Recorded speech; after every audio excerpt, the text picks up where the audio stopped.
Here's my heart, Lord.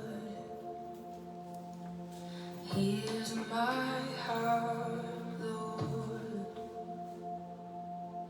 Here's my heart, Lord. Speak what is true. Here's my heart, Lord. Here's my heart, Lord. Here's my heart, Lord. Speak what is true. I am found, I am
let's just take a nice deep breath where we are.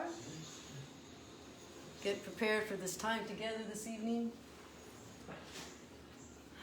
Sending out our prayers to the world, to our communities, to our loved ones. Thank you.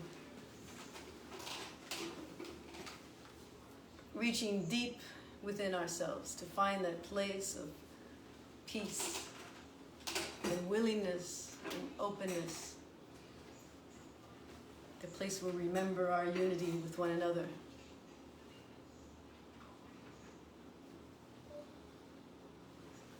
Tonight's a sacred time because we're together. This is our time together to truly remember who we are and to remember the truth of one another. Joyful time. Happy Thursday. We give thanks for this opportunity to be together, to be joined in spirit, in mind, and in intention, commitment to this path, to this very holy, sacred path. Amen. Amen. Blessed be. Hey everybody, hello. Happy Thursday. Happy Thursday. We're so happy to be together.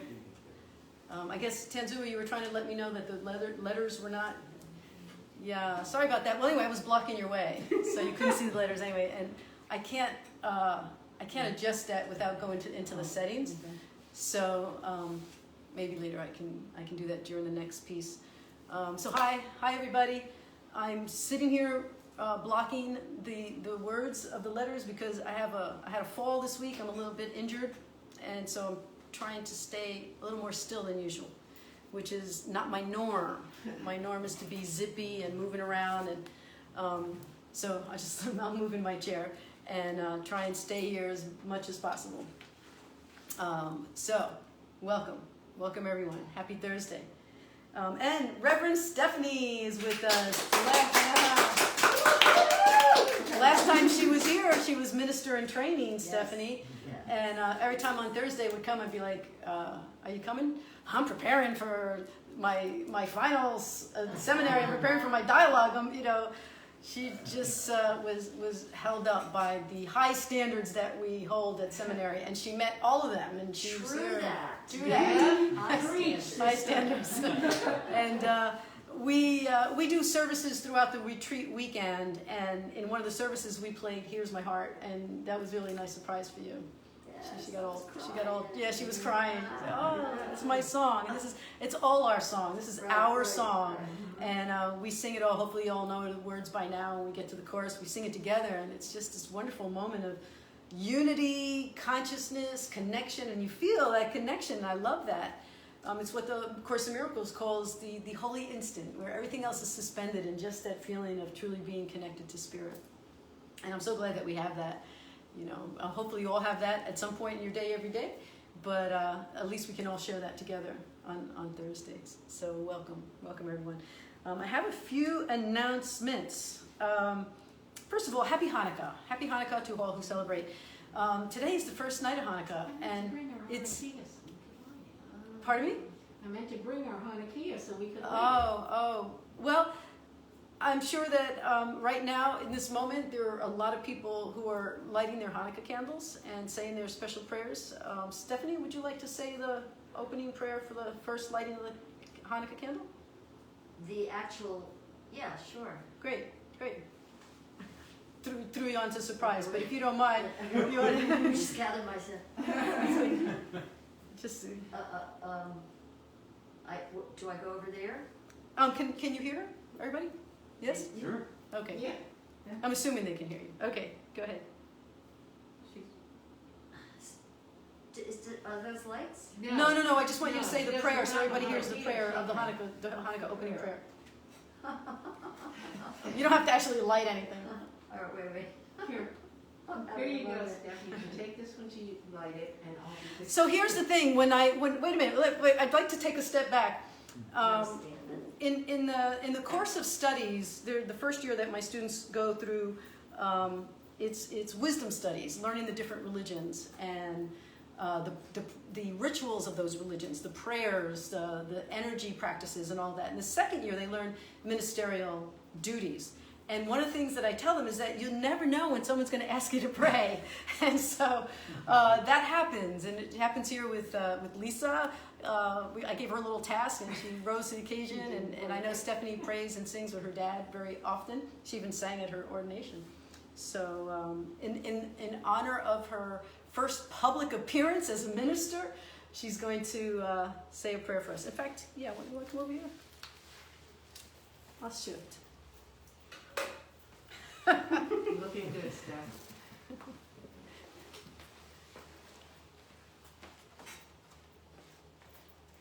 Am I trying to get on the camera? Come on over here. There you go. Baruch atah Adonai Eloheinu melech olam asher kiddushanu mimitzvotav v'tzivonu lahadlik ner shel Chanukah. I'm going to stop there. Thank you. Thank you. So happy Hanukkah to those who honor Hanukkah and for those who don't, because in the end we all actually are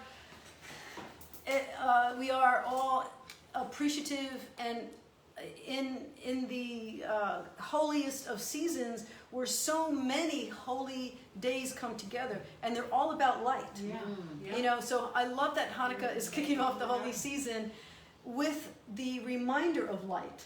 You know, the story of Hanukkah, you know, they had enough oil for one day of light and it lasted for 8 days, because the light is not necessarily an actual visual light, although in this story it is, in the story of Hanukkah, but it's the light within. It's the light that we follow that's actually the light within us, you know, because the North Star wasn't really a star in the sky, so it's the light within us that we follow our guidance. Make a note. Still not real. So thank you to the holy season. Thank you, Reverend Stephanie, for opening up tonight with and the honoring and the recognition of the holy light of Hanukkah. So a few reminders. If you get my newsletter, you probably already got this, but just a reminder: Miracles with a Twist meets today and next Thursday, 10th and 17th. Then the following Thursday is Christmas Eve, so we're going to meet on Wednesday instead. So it's Wednesday the 23rd. And the following Thursday after that is New Year's Eve, so we're going to meet the Wednesday. So the dates are 17, 23, and 30. Right? So from here on, it's Thursday, Wednesday, Wednesday. Next week, Thursday, Wednesday, Wednesday. Okay, and the 23rd is Then in January, so in 2021, I don't expect COVID to magically disappear. So I have not made any commitments to do anything other than what we're doing here. And a healing space where we rent and where I've already prepaid some rent is also not opening inside. But they do have the outside area, which we've all enjoyed at times. So what I'd like to do is once a month on the Thursday closest to the full moon to have a gathering outdoors so we can all be together with folks we haven't seen in a while. So the first full moon of January is on a Thursday. It's Thursday, January 28th. So on Thursday, January 28th, whoever wants to come out, and believe me, I'll be repeatedly reminding you that we will gather outdoors of the healing space. And depending on what the social distancing rules at the time are, I might need to make reservations for 10 people. But if those restrictions are lifted, maybe we could have some more. So I will be reminding you of those dates. So we have the 2 Wednesdays in December, which are the 23rd and the 30th. And then we have January 28th for our first outdoor gathering, our first gathering together again in January. So I'm looking forward to that, looking forward to seeing all of you. What are you pointing to? Oh, we don't have that light on. Would you like to do that? Thank you. So, oh, yeah, there you go. That's good. I think that's good. I can see. Yeah, thank you. So what we're going to do today is we're going to be looking at the section in the book that finally answers the question. So it's A Course in Miracles, right? We're talking about miracles the entire time. We have a whole section in the beginning, before the text even starts, that is dedicated to describing 50 qualities of miracles. And now in the textbook, we're at a section in the workbook. I'm sorry, that was in the textbook that had the 50 qualities. And now we're in the textbook, and there's a section called What is a Miracle? And it follows lesson 340. So if you go to lesson 340 in your workbook, immediately following that will be the essay that asks the question, what is a miracle? So I'm going to read a little bit of this, and then we're going to have some discussion. I'm going to also look at what Ken Wapnick has to say about it. So I know some of you have your Ken Wapnick commentary. So what is a miracle? I want to remind you also that the second section of the workbook is very intensely moving us toward application in a way that the first part was more about helping us to understand the workings of our ego, the workings of our mind, for us to become more self-aware. And now it's asking us to be the miracle workers, to be the ones who can actually apply what we've learned. And now we're moving toward the end of the year, and it's saying, so do you now understand what a miracle is, and that you are the miracle worker? So what it says, the first thing it says is a miracle is a correction. Miracles is a correction because our minds have been accustomed through all our development, all our learning and unlearning and struggles, and our minds have convinced ourselves in many ways that we are right in our thinking. Even if that means judgmental thinking or unhappiness or whatever the kind of thinking is that becomes somewhat automatic. We have these automatic reactions to certain things in life. And the miracle is the correction of those thoughts that are not focused on love, kindness, the correction of our own selves, the willingness to continue doing better and being better. Because no matter what is going on any average day, probably not everybody you run into is going to be exactly how you want them to be. And the world is not going to look exactly the way you'd like it to look. And so the Course in Miracles is always telling us that the miracle occurs within us because we're the ones who correct our eyes. We're the ones who correct the way we interpret what it is that we're seeing, and recognizing that everything that we're seeing is worthy of our new vision, of our way to see it differently, to send love into it, to send compassion into it, regardless of the outer layer. The outer layer, which may be somebody you don't like, may be a politician, may be a circumstance, may be a situation. That is the outer layer that is blocking your vision. So the miracle is the correction of your vision. It's the part of you that knows that there's something behind the curtain. It's like, the curtain's there. That's the worldly view, the circumstance that are showing itself. But there's something behind that. We know that there's love and light behind that. That there's something that, even if we cannot see it with our physical eyes, that we are moving toward a vision of seeing with the eyes of a higher consciousness. And here we would call that Christ vision. Of Course in Miracles would call it Christ vision.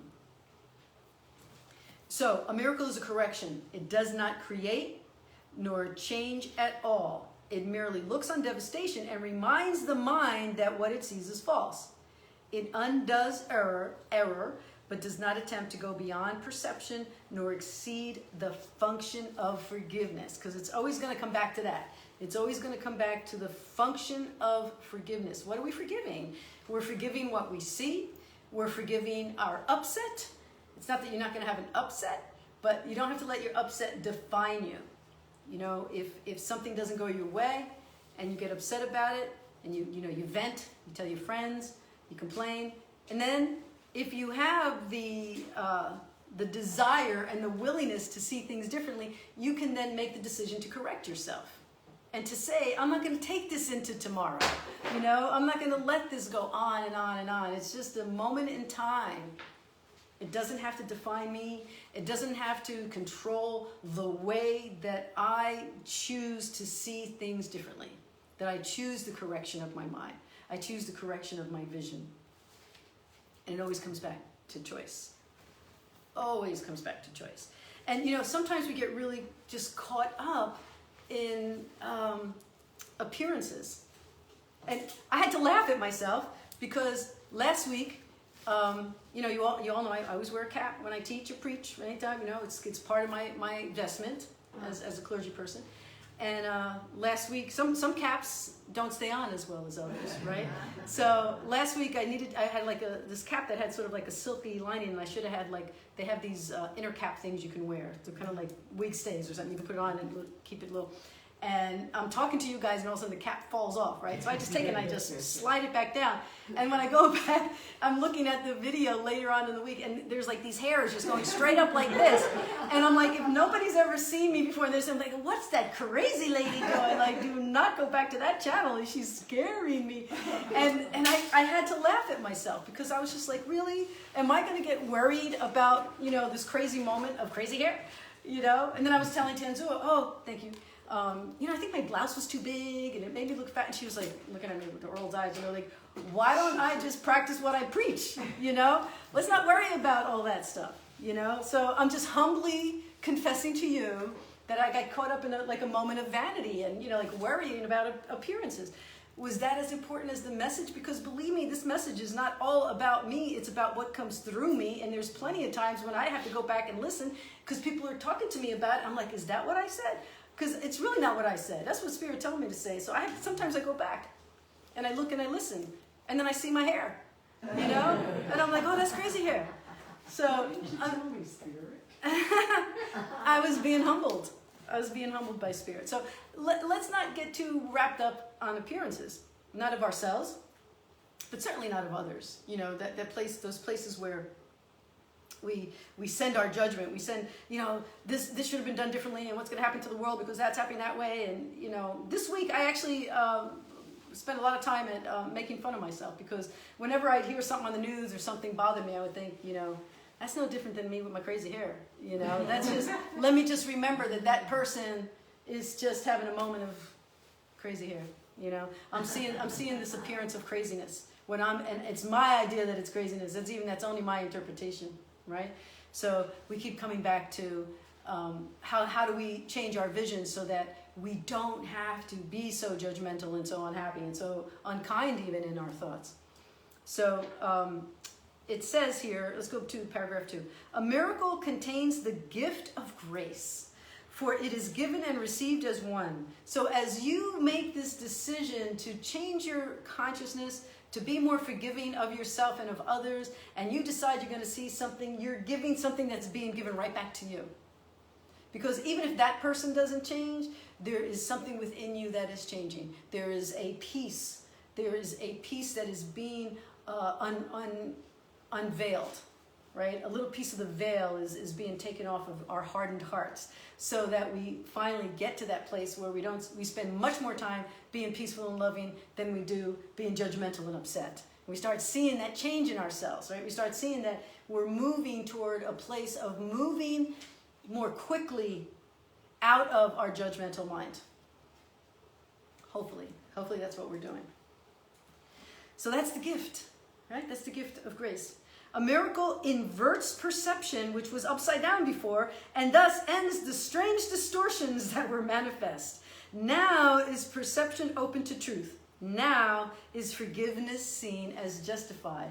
So the more we do our spiritual practices, the more we're open and willing to see the value of changing our minds, changing our vision, and being of a forgiving mindset. And, you might have something that is really a great opportunity for you to do your practices. I know I had this great opportunity this summer, with the whole John Smith situation that went on for a while. And there's times where, like, in the middle of the day, it'll just come up, and I'll think, oh, I want to have my say about that, and then I reel it back in. And I pray about it, and I pray over it, and I pray to my inner guide, to keep me from having to have my say. Remember, the original intention was do not attack, do not offend, right? So I keep coming back to that. And the more I go into that, the easier it becomes. Because I no longer feel so strongly that I want to do something about it, whereas there would have been a time in my life where I wouldn't have let it go. It would have still been with me.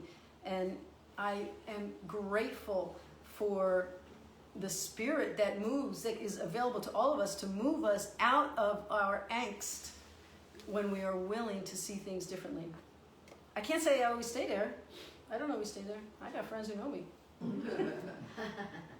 Got to keep me honest. So a miracle inverts perception. I love that concept because when you think about it, it's like you're perceiving, you're projecting, you're judging, and the miracle inverts it all, turns it all back around, so that you can now see the truth of who you are and the light that really truly exists beyond the veil.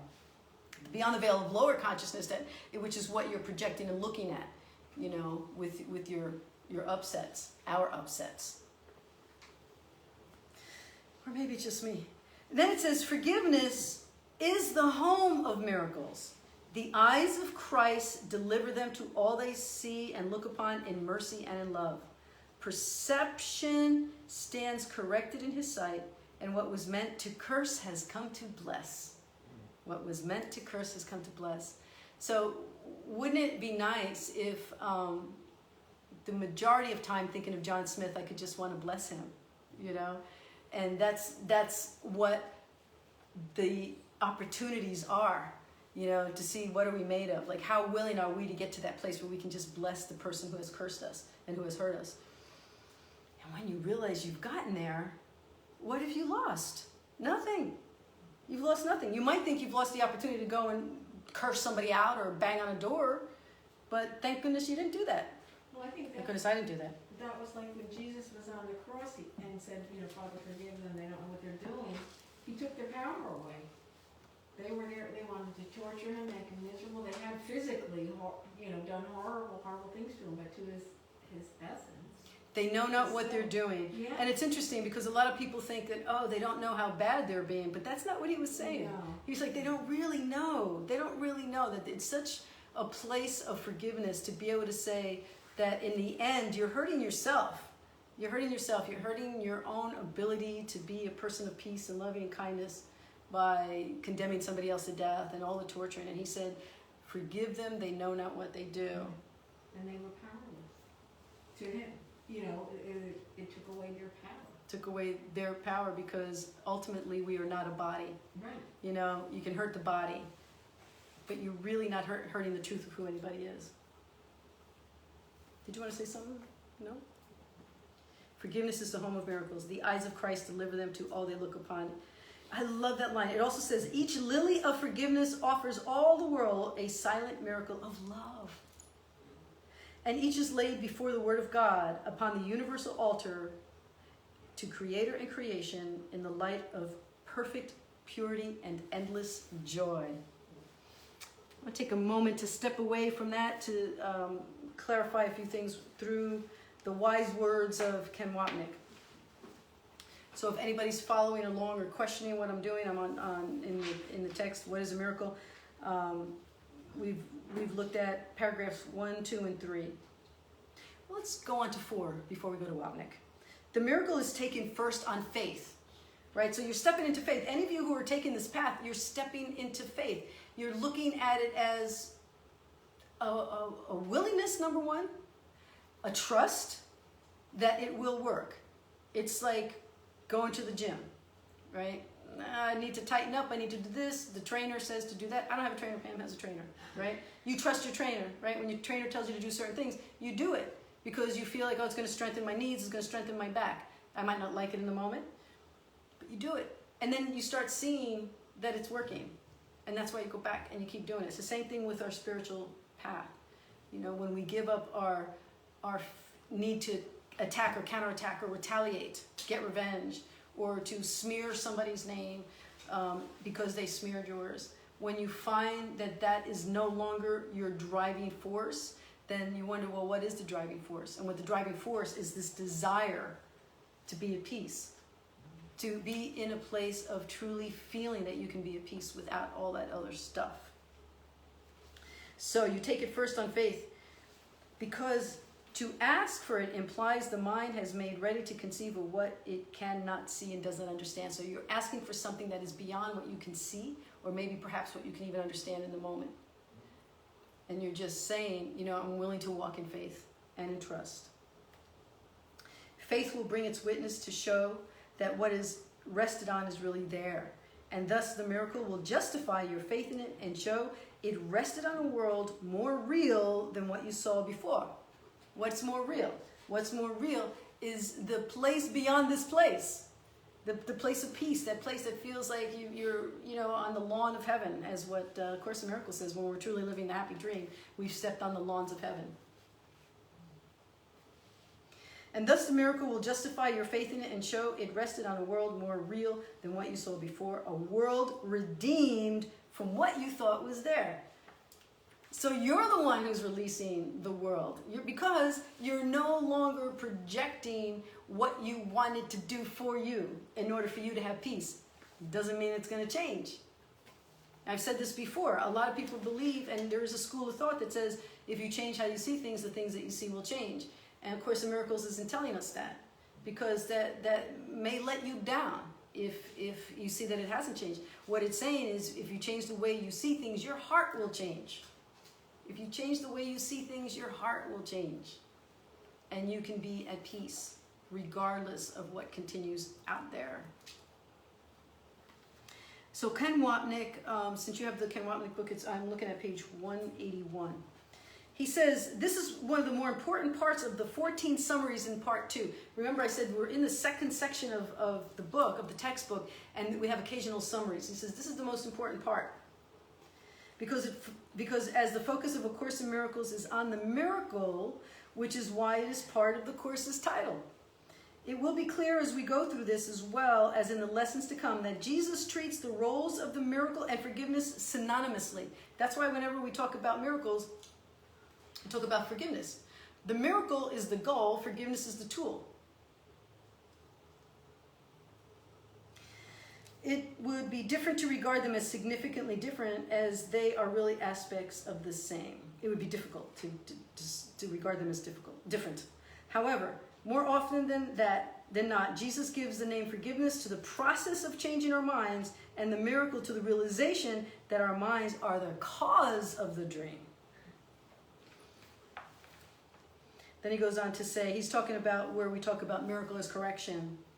He says, this passage parallels the summary, which says forgiveness is still and quietly does nothing. That was earlier on in our summaries. It merely looks and waits and judges not. That's where we really stretch, right? When you want to have your usual reactivity, you want to have your say, but then you say, well, you know what, I'm going to try it this way. I'm going to try it the Course's way. And it's telling you, so what are you doing now? You're simply waiting and judging not. You're waiting, you're not reacting, you're not counterattacking, you're not defending, you're just waiting. The miracle can be viewed as a process. Number one, going above the battleground, So there's the battleground, there's your issue, there's your upset, and you're going to go above it and look at it objectively. So we're going above the battleground with Jesus and looking on the world's devastation, what we believe has victimized us and others, and understanding that this is the external dream that mirrors an internal dream. You know, it's interesting because I just was listening to Marion Williamson today, and she was saying, you know, she wasn't expecting, sort of naively, to be as mocked as she was when she ran for president. And she said, I didn't realize that people would mock me for suggesting that we be more loving. Yeah. And that the government, and she said, we have to understand, the government is a reflection of a belief system. And so as long as we have this sort of global consciousness, you know, about things being bad and people being bad and things being adversarial, and there has to be a bad guy and a good guy and who's going to win, it's going to keep coming to us adversarially. You know, governments haven't changed. You know, things haven't changed since Cain and Abel. Who was in charge in that garden? You know, there was a fight then, you know, because we don't have this global consciousness of love. And so we are trying to create a tipping point, right? Those of us who are doing this work and dedicated to this work. And that's why we need to be dedicated to the work. Because the more of us that are, and then we see, well, it really starts to work, that I'm feeling peaceful. Remember we said last week, we can't go to heaven alone. None of us are going to create this new earth alone. We need each other. We are each other's. right? So we start moving into this consciousness of willingness, of release, of faith, of waiting patiently, not doing things the old way. And then imagine if it wasn't just us, and if it wasn't just us, right? And then it starts to seep into the actual mechanisms of those things that move our governments. I mean, I'd love to see that in our lifetime, but it was interesting to hear from her that she was so convinced that love would be the power beyond the power and the force behind this election season, and that it was kind of surprising to her that wasn't the majority thinking, you know. They were brutal too. Well, and it's also because we're afraid, I think, to step out of the norm. You know, well, we stepped out of the norm once with one kind of leader, right? That was stepping out of the norm, and then she's almost like the opposite extreme, you know. And we're used to things. We're used to things being the way they are. And I'm not saying that government's bad, because we need things to be ruly, right? But I'm just saying, if we rule our minds, which is the only thing we really need, the only kingdom I have to rule, of course, says, is my mind, then at least we will find the peace that we can bring into our little piece of the world. Yes, Stephanie? Yeah, Reverend Stephanie. so I have had this work I've had to do, which is, it has to do with getting Medicaid and a lot of forms and all that kind of stuff, and it's appointments, and yes, the last 2 days I've been really immersed in it, and I had so much trouble with the internet and the bank, and I kept going into it, and it said, no, the wrong password, the wrong, and I noticed, this is the important point, is I observed myself, and I became sarcastic in my mind. And I was like, that's it. That's what I need to shift. Yeah. And then when I spoke to people, Holy instant. right? And then when I spoke to people, I was like, no, don't see them as against you. They're part of the sonship, and they're part of this.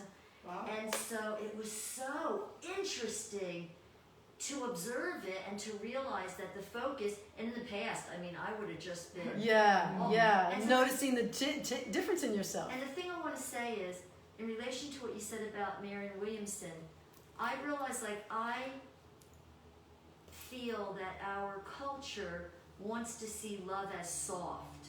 And, you know, sarcasm and, you know, as a matter of fact, you know the movie Pollyanna, the story Pollyanna?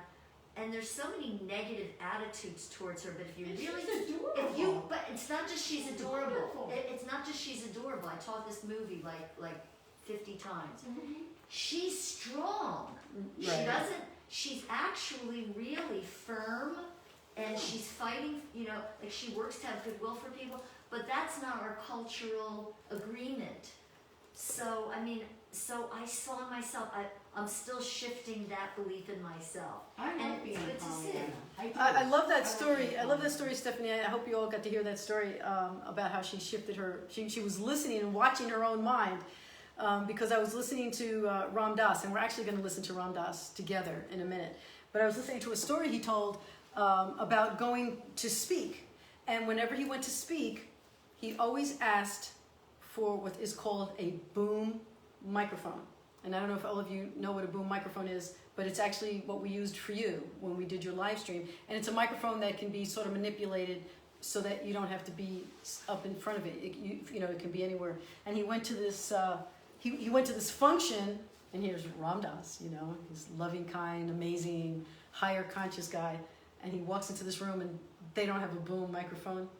And he was like, what is this? I thought we clearly told you our expectations. And like, he was like really getting upset. And all of a sudden he said he could hear his guru's voice going, the microphone is your guru tonight, you know? And so he was like, he started laughing at himself, because he realized that, you know, it's just an opportunity. These obstacles are just opportunities for us to see ourselves, to see how we're interacting, how we're thinking, you know. And like you said, in the past, that would have been, you know, like a really big issue and really upset. And I get it, you know. And then you start calling people. Can you believe what happened at the Medicaid office? And actually, and that was the other part of it, I moved through the frustration, like hours worth of it, but I moved through it and I handled it, and I so wanted to complain to somebody about it. I just want to complain. And I didn't let myself, and I didn't call my friend and run the whole thing. So That's she great. doesn't need to hear that, That's great, Stephanie. That's great for all of us. But that brings us right to this one segment, like it's about a 6-minute segment of a talk by Ram Dass. That is, yeah, you can take this down, but it's not really, not just yet. Let me set it up. It's not really a video that you'll be able to see anything. It's audio, so you're gonna have to listen. But we'll put it up just so you can see something pretty. So let me wait for the ad to go away. And so listen to this, because I think this is really important, especially for those of you who may be upset with politicians, or if there's anybody in particular that you're really upset with. Listen carefully to this talk. And you know what? I think I'm going to shift myself. But that's not going to change? No, but I want people to really focus and listen. Focus and listen. So, okay, this is going to be this pitiful moment of me getting out of the way here. So, listen. I'm going to turn the volume up. And listen carefully. You're going to like it. Identify with your personality. The things that get you uptight are your enemies. The minute you identify with your awareness, then the things that get you uptight show you where your awareness has still sticky fingers. It's like I have a difficult time with Caspar Weinberger. I mean, I'm sure he's doing what he can. It's just that he's wrong about most everything. And he's not evil. I mean, he's not a dark empire. He's just he's frightened. And he's a frightened teenager. So I have this puja table back in Boston, and on it I have various holy pictures. I have Buddha and Christ and Ram and Maharaji, Anandamayi Ma, Mary, Caspar Weinberg. In the morning I light my candles and my incense. Good morning, Buddha. Good morning, Christ. Good morning, Maharaji, Anandamayi Ma. Good morning, Mary. Hello, Caspar. And that gives me the clue of how far I have yet to go. See? Because I'm not going to be able to free Caspar till I can be with Caspar without closing my heart to him. Even if I say no to him and say, I think you're a jerk and I think you should change your way. The question is, will I do it with my heart open or not? See, when I look at Caspar, there's the body with the high collar, nice old-fashioned Caspar. And then there's this personality, this sort of anal retentive. And then he's very smart. And then if I look again, and if I looked into his eyes, inside there, it's like inside the spacesuit. You know how when they go to the moon, they wore those spacesuits and they have those little windows? Well, that's what the eyes are. They're like little windows in the spacesuit. And you see somebody inside there. Are you in there? I'm in here. How did you get into that one? This year I'm... Well, I'll leave it at that. I think that's the most important part to listen to. That, he's really teaching us a lesson around, loving that which we have decided was unlovable. And if Ram Dass can do it and find those moments within himself where he's like really looking at someone with such judgment and unhappiness, then at least it's sort of normalizing the experience. Like you think Ram Dass, he's come so far, or God rest his soul, may he be at peace. He had those moments too. you know, where he didn't like people, where he didn't like someone. But he internalized that feeling to the place that was inside him that knew that he was no different than anyone else on his altar. And that person deserved a place on his altar. And only through being on his altar could he warm his heart to him. Could he open his heart to him. Because we're all in those, he's talking about how we're all in those spacesuits, right? We're just in these spacesuits. Did I pause it? I think I paused it. A friend of mine, Bob from Bob and Dale, he posted this week, and I said, I got to use that. He says, I only drink a little, but when I do, I turn into another person, and that person drinks a lot. And the reason I like that, it's because there's so many things that can happen that make us act differently than who we really are, than the truth of who we are, you know? I mean, drinking, we can say, oh yeah, I get that, you know, because when people drink, they act differently. But, you know, when you're upset, you act differently. When you're jealous, you act differently. When you're anxious, you act differently. It's not the truth of who you are. These are always opportunities for us to see ourselves in the true light of who we are. The other day I was in, it was either CVS or Walgreens, probably CVS because I get coupons. And I was standing at an aisle looking at the topical lotions for my body pain, you know, after my hurt.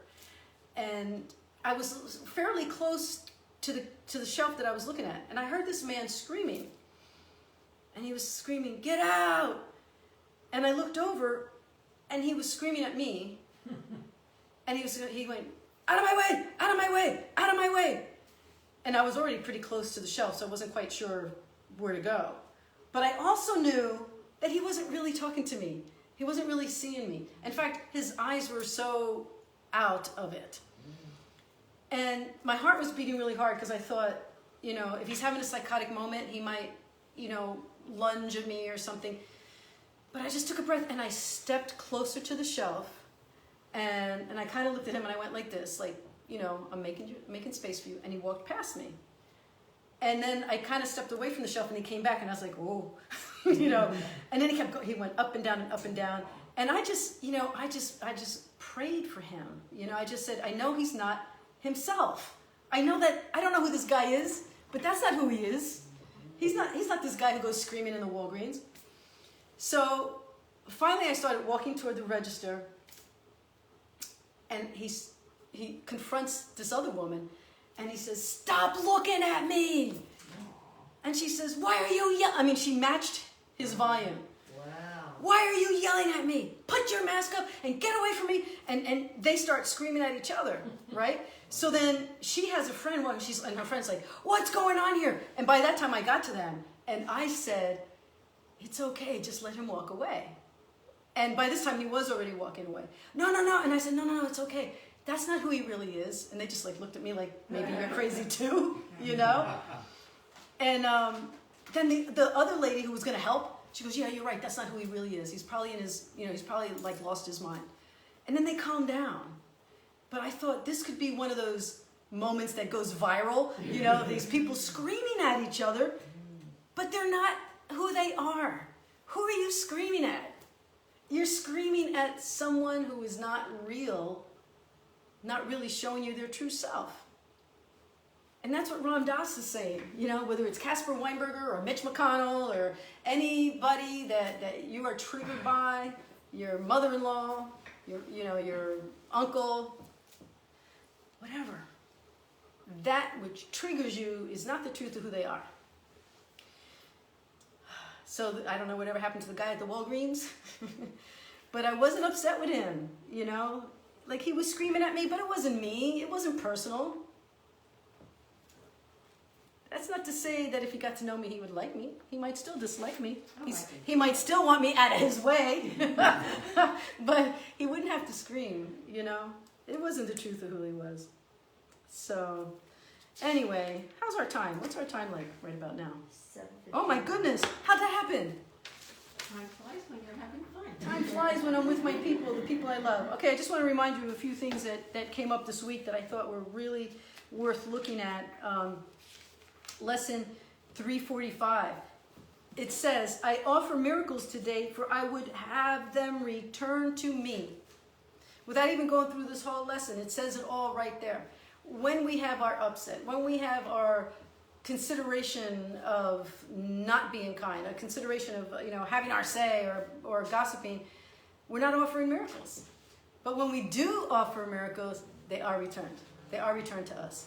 Maybe not in that moment, maybe not through that circumstance or that person, but certainly through the softening of our hearts and the opening of our minds and the renewal of our opportunity to do better, be better, and have a higher consciousness and come from a higher consciousness, which ultimately will bring us to a place of inner peace.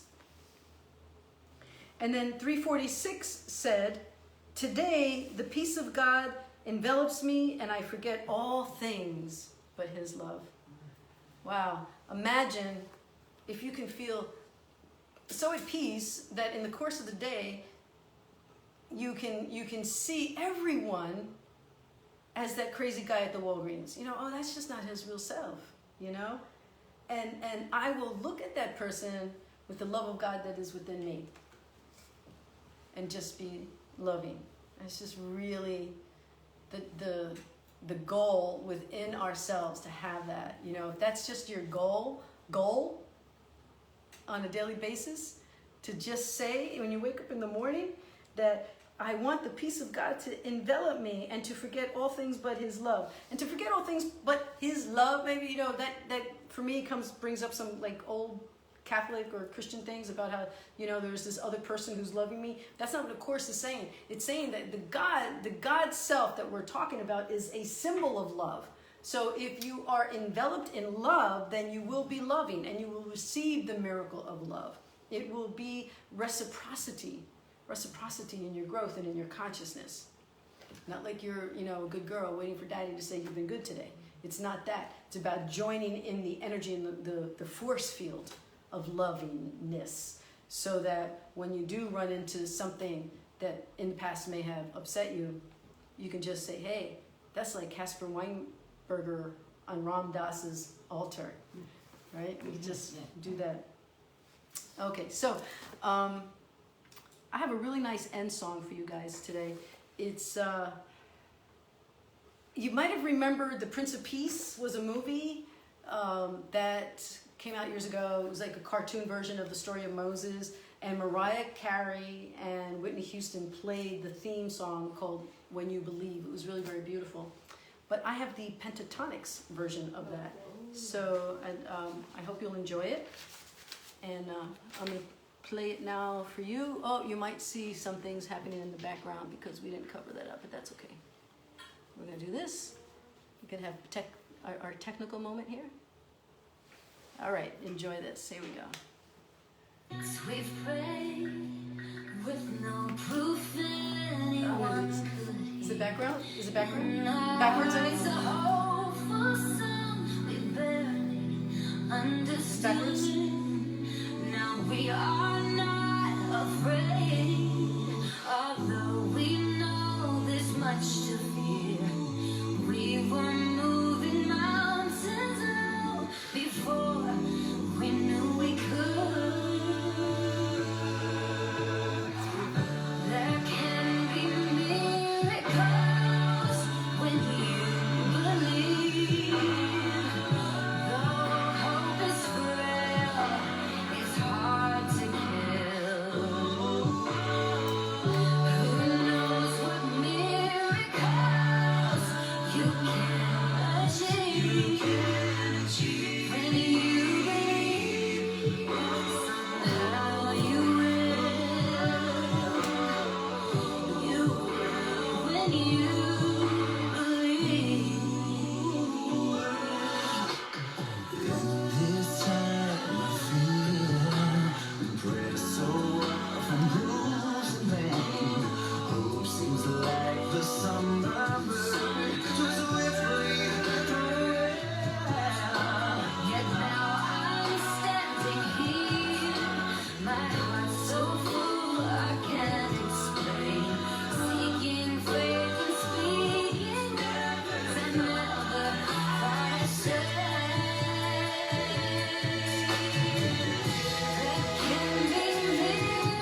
thinking I could have just played that song, and that could have been like the whole lesson for tonight. The lesson says it all.